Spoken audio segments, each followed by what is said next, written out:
So we're in a studio in Midtown Manhattan, and I'm here with some of the tennis serves coaches, and they are putting a few of these youngsters here who are blind and partially sighted through their paces with a tennis racket for the first time. They're learning how to hit a ball-bearing fill ball over a net, and the net's at one end of the room and they're at the other, and they seem to be having quite a lot of fun.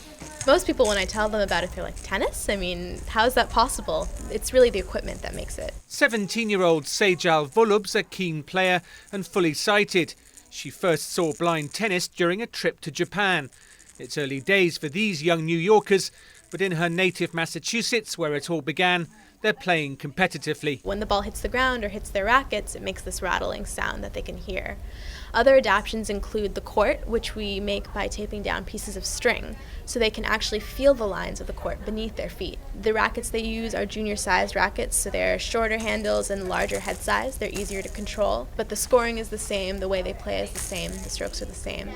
My name is Marie Balga. I'm the Director of Vision Rehabilitation and Youth Services here at Lighthouse International. This summer we have 23 teenagers. This is the first time they've ever been introduced to the game of tennis. They didn't know they could play tennis. They didn't know how to play tennis.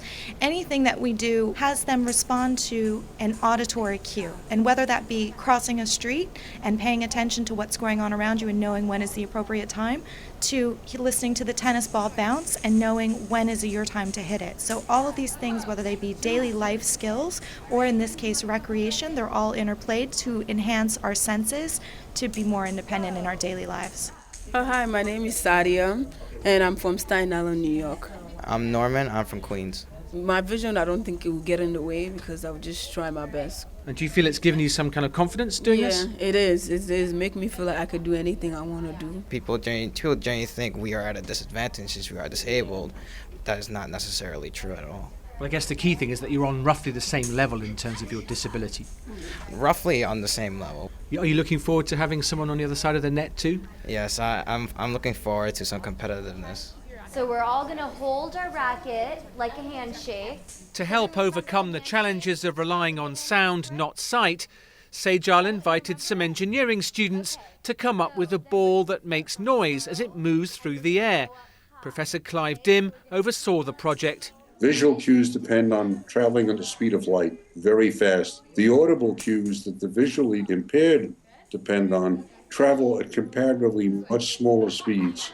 And so if we can get them to be able to use those cues more effectively, we're going to increase their effectiveness and give them a better opportunity to be able to play. They've come up with an affordable, low-tech solution and hope to have new balls available for tennis serves from next year. If you had a bunch of irregular shapes, the bell inside the ball or a collection of bells would bounce around, and so that would be some way of having a continually emitted sound. One of these young blind tennis players might just find themselves on court at some future Paralympics. Just a short time ago, that would have sounded like an impossible dream.